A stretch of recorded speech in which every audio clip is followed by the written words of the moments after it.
The morning sun painted the sky orange over Kabul airport as Captain Maya Thompson checked her flight instruments for the third time. It was August 26, 2021, and the situation in Afghanistan was getting worse by the hour. The Taliban had taken control of most of the country, and every American military base was preparing for complete withdrawal.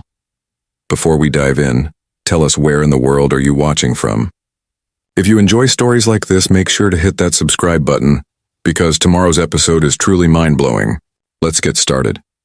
Maya had been flying transport planes for 12 years, but she had never seen anything like this. The airport was packed with desperate people trying to escape, and American soldiers were working around the clock to evacuate their own people and Afghan allies who had helped them during the 20-year war. At 6:37 a.m., Maya received an urgent message on her radio. Colonel James Mitchell, the base commander, was calling all available pilots for an emergency briefing. Maya grabbed her helmet and rushed to the command center, where she found 15 other pilots waiting. The colonel looked tired and worried as he began speaking. His voice was rough from lack of sleep, and Maya could see the stress lines around his eyes. "We have a serious problem," he said. "Intelligence reports show that a major Taliban offensive is heading toward this airport.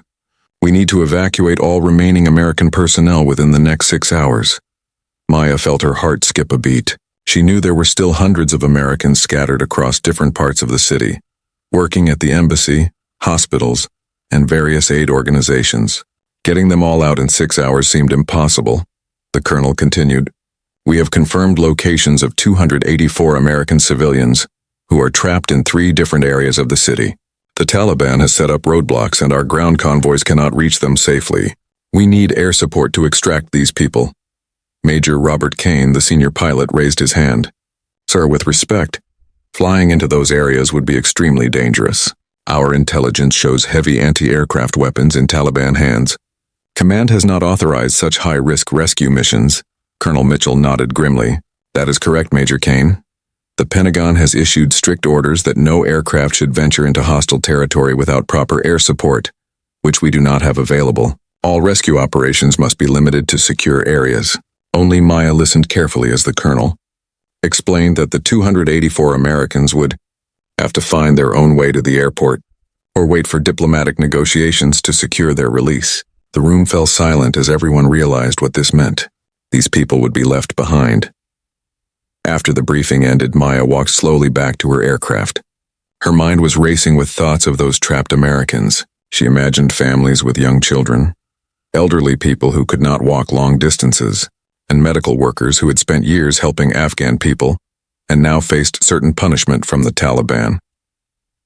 At 9:15 a.m., Maya received a personal message on her secure communication device. It was from Dr. Jennifer Walsh, a medical volunteer she had met 6 months earlier during a supply run. The message was desperate and frightening. "Maya, we are trapped in a clinic in the Eastern District. There are 43 Americans here, including 8 children under 10 years old. Taliban fighters are surrounding the building. They are demanding that we surrender, but we know what happens to Americans who fall into their hands. Please help us. We have maybe 2 hours before they break down our doors." Maya stared at the message for a long time. She knew that disobeying direct orders would end her military career and could result in court-martial, but she also knew that she was the only pilot with enough experience flying in dangerous conditions to attempt such a rescue. She thought about her own daughter back home in Texas, only 7 years old, and imagined how she would feel if her child was trapped in a foreign country with no hope of rescue. The decision became clear in her mind. At 10:45 a.m., Maya began her preparations in secret. She could not tell anyone about her plan because they would try to stop her. Instead, she quietly checked her fuel levels, weapon systems, and emergency medical supplies. Her aircraft was a modified transport plane, capable of carrying up to 50 passengers, but it would be flying into a war zone without any protection. Maya plotted 3 different routes to reach the trapped Americans. The Eastern District, where Dr. Walsh was located, would be the most dangerous, because Taliban forces were concentrated there. The second group was at an international school in the northern part of the city, and the third group was trapped at a humanitarian aid warehouse near the old marketplace. At 11:53 a.m., Maya made her choice. She started her engines and requested permission for a routine patrol flight over the airport perimeter. The control tower granted permission, not knowing her real intentions. As soon as Maya lifted off, she turned her aircraft toward the Eastern District. She flew low to avoid radar detection and used the cover of thick smoke rising from burning buildings throughout the city. Her hands were steady on the controls, but her heart was pounding with fear and determination. The flight to Dr. Walsh's location took 18 minutes. As Maya approached the clinic, she could see Taliban vehicles surrounding the building and fighters positioned on nearby rooftops. She knew she had only one chance to land, load the Americans, and escape before enemy forces could react. Maya spotted a small field behind the clinic that was just barely long enough for her aircraft to land. She came in fast and steep, her landing gear touching down hard on the rough ground. Before the plane had even stopped moving, she was already preparing to take off again. Dr. Walsh and her group of 43 Americans ran toward the aircraft as soon as they saw it land. Maya kept her engines running and her cargo door open. The Taliban fighters were shouting and pointing, but they seemed surprised by the sudden appearance of the American plane. Loading 43 people into the aircraft took less than 4 minutes, but it felt like hours to Maya. She could hear gunshots in the distance and knew that enemy forces were moving toward their position. The last person climbed aboard at 12:27 p.m., and Maya immediately began her takeoff roll. As the aircraft lifted into the air, Maya heard the distinctive sound of bullets hitting the metal hull. Several rounds struck the rear of the plane, but none hit any critical systems. The 43 rescued Americans cheered as they realized they were safe. But Maya knew her mission was far from over. The Northern District was her next destination, where 68 Americans were trapped at the international school. Maya radioed the school directly and told them to prepare for immediate evacuation. The principal, Mrs. Linda Harrison, responded that they could see her aircraft approaching and would have everyone ready. This landing was even more difficult than the first because the school's playground was smaller and had trees on both sides. Maya had to come in at a steep angle and use maximum reverse thrust to stop before hitting the school building. She had practiced emergency landings like this many times, but never with people shooting at her from multiple directions. The 68 Americans from the school loaded quickly onto Maya's aircraft. Among them were 22 children, including some as young as 5 years old. Their teachers had kept them calm during the crisis, but Maya could see fear in their eyes as they climbed aboard her plane. As Maya took off from the school, she noticed that her fuel gauge was showing lower levels than expected. The bullet holes in her aircraft had caused a small fuel leak, and she realized she might not have enough fuel to reach all 3 locations and return safely to the airport. At 1:38 p.m., Maya made the difficult decision to contact the third group of Americans at the humanitarian aid warehouse. She told them that she could only make one more pickup and asked if they could reach either of the previous locations. The warehouse group leader, Mr. Michael Stevens, reported that Taliban roadblocks made movement impossible. Maya calculated her fuel consumption and flight time. If she attempted to rescue the warehouse group, she would barely have enough fuel to return to the airport and there would be no margin for error. If she encountered any delays or had to take evasive action, all 173 people on her aircraft would be in danger. But Maya also knew that leaving 111 Americans behind was not an option she could live with. She had come too far and risked too much to abandon people now. At 1:54 p.m., Maya began her approach to the warehouse area. This was the most dangerous part of the city because it was close to the Taliban's main command center. As she flew over the marketplace, she could see hundreds of armed fighters moving through the streets below. The warehouse had a large parking lot that would make landing easier, but it was also completely exposed to enemy fire. Maya knew that Taliban forces would have time to set up heavy weapons while she was on the ground loading passengers. Maya's landing at the warehouse was perfect, but as soon as her wheels touched the ground, she could hear the sound of rocket-propelled grenades exploding nearby.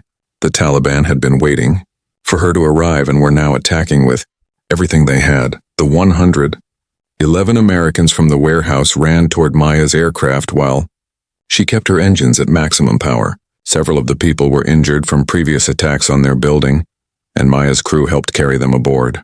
The loading process took 8 minutes because of the injured people, and Maya could see Taliban vehicles racing toward their position. At 2:17 p.m., Maya began her takeoff with 284 rescued Americans aboard her aircraft. The plane was now well over its maximum weight limit, and Maya had to use every bit of runway available to get into the air. As they lifted off, she could see tracer bullets lighting up the sky around them. The overloaded aircraft climbed slowly, and Maya had to fly a careful route back to the airport to avoid the heaviest concentrations of enemy forces. Her fuel warning light was now flashing red, indicating that she had less than 15 minutes of flight time remaining. At 2:31 p.m., Maya's radio crackled with an urgent message from Colonel Mitchell. "Captain Thompson, you are ordered to return to base immediately and report for disciplinary action. You have violated direct orders and put American lives at risk." Maya keyed her radio and responded calmly. "Colonel, I have 284 American civilians aboard my aircraft. All are safe and uninjured. Request immediate medical assistance and fuel truck upon landing." The colonel's voice showed surprise and concern. "Captain Thompson, confirm your passenger count." "Did you say 284 civilians?" Maya smiled for the first time that day. "That is correct, sir. Mission accomplished."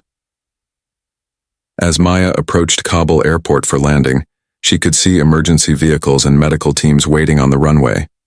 Her fuel gauge was now showing empty, but her aircraft was still flying normally despite the bullet holes and overweight condition. Maya's landing at 3:07 p.m. was smooth and professional.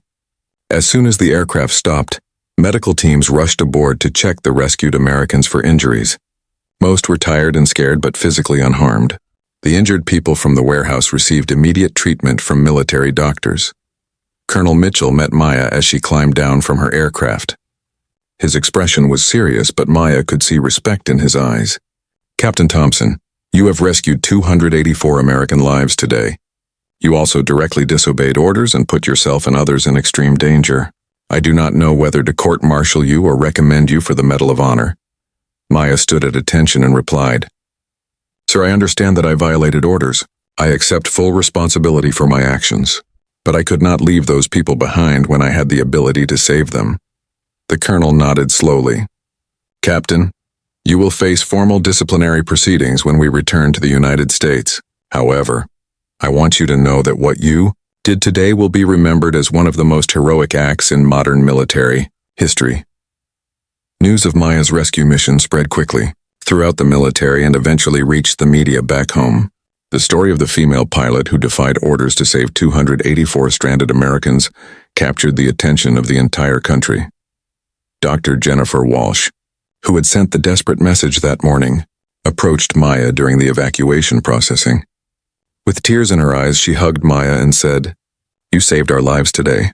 We will never forget what you did for us."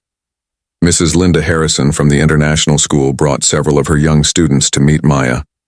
One little girl, only 6 years old, gave Maya a drawing she had made during the flight home.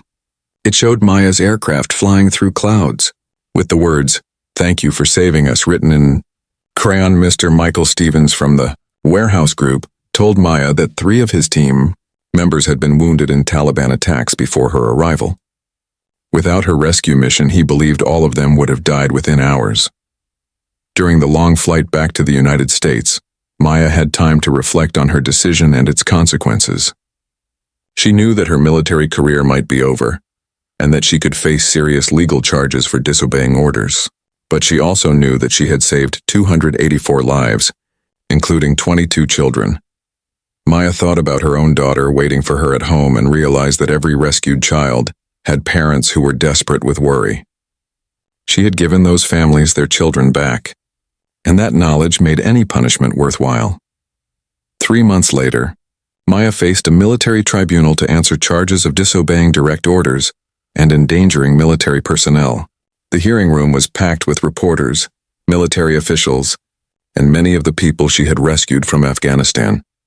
The prosecution argued that Maya's actions, while brave, had violated military discipline and could have resulted in the loss of her aircraft and the death of everyone aboard. They emphasized that following orders is essential for military effectiveness and that individual soldiers cannot make their own decisions about when to ignore commands.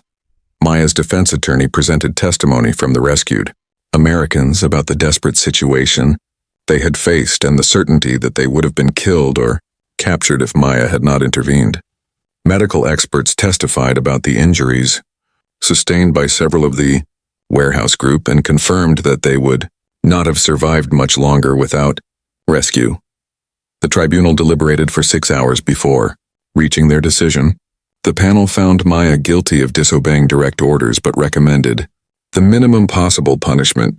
Due to the extraordinary circumstances and the lives she had saved, Maya was sentenced to a formal reprimand and loss of 2 months' pay.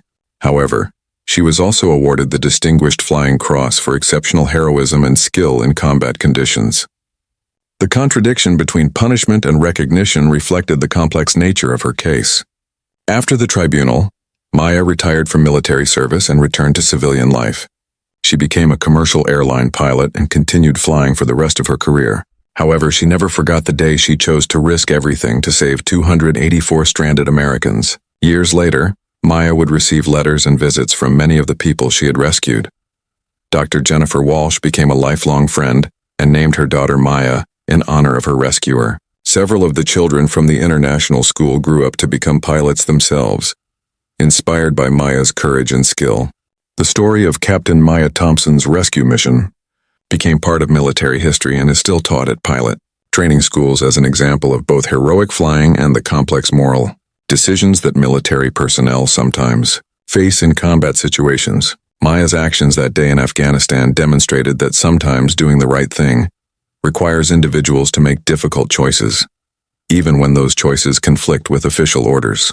Her decision to risk her own life and career to save others showed the best qualities of military service: courage, selflessness, and an unwavering commitment to protecting American lives. The 284 Americans who returned home safely because of Maya's courage went on to live full lives, raise families, and contribute to their communities. Many of them never forgot the female pilot who defied orders to bring them home, and they made sure their children and grandchildren knew the story of the day. One woman's bravery saved so many lives. Captain Maya Thompson proved that heroes are not defined by following rules, but by making the right choice when it matters most, regardless of the personal cost. Her legacy continues to inspire military personnel and civilians alike to act with courage and compassion when faced with impossible decisions.